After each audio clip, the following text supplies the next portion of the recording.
Most of the masks from Sierra Leone, which are in museum collections today, come from the south and the east of the country, the areas which are now populated by the Mende or the Sherbrooke people. These masks are typically full helmet masks used by representatives, officials in the Women's Society. However, the ethnic or ethno-linguistic groups in the north of Sierra Leone have their own masking traditions.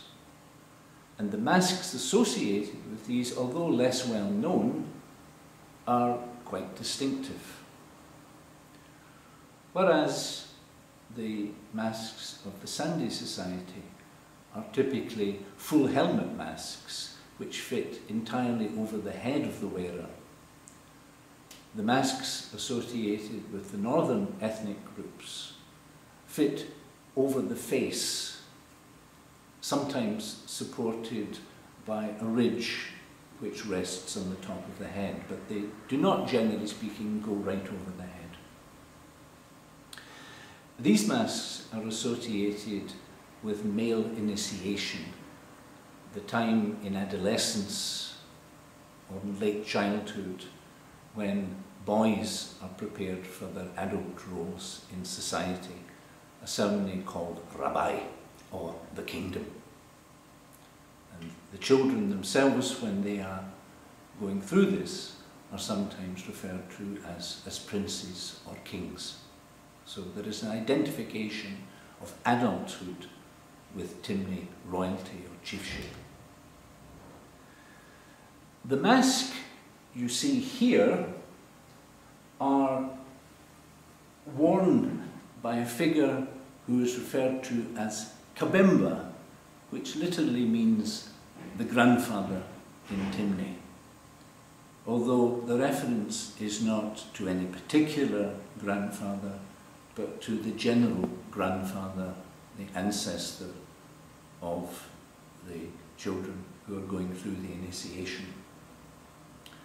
The man who wears this mask wears also a costume of undyed raffia, which hangs down over his shoulders and body. When the children are being prepared to go into the bush for their initiation, Kabemba appears in the village with his assistants, and Kabemba then leads the children into the bush.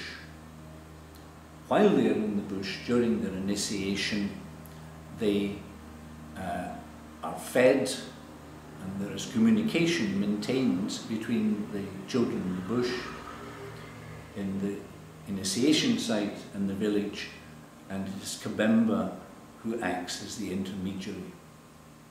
At the conclusion of the initiation, again, Kabemba brings the children back in their robes, showing that they are now adults. He leads them back into the village. As I said, the masks used by the Timni are less well known, but there are a number of examples in museums, for example in the British Museum, although their particular function is not been well understood, and sometimes indeed they have not been attributed to Sierra Leone. The characteristic features of this type of mask are exemplified in this particular example.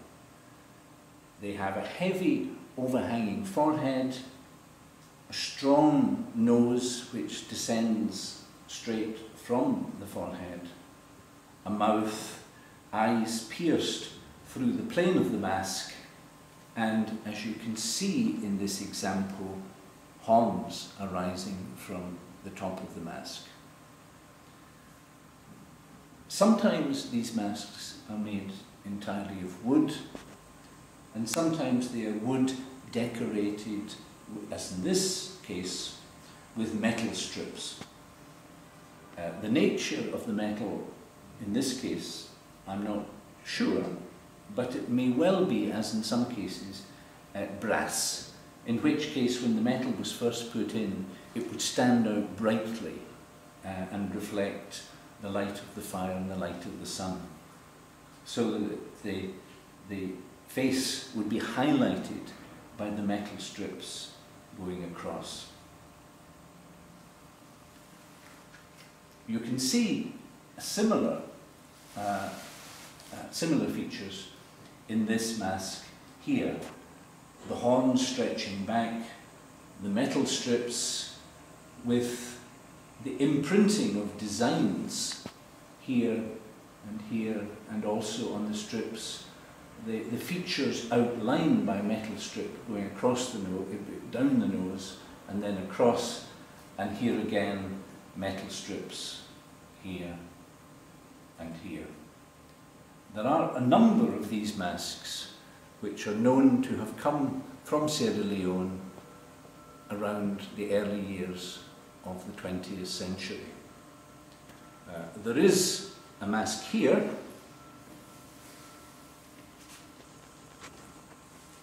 which I draw to your attention.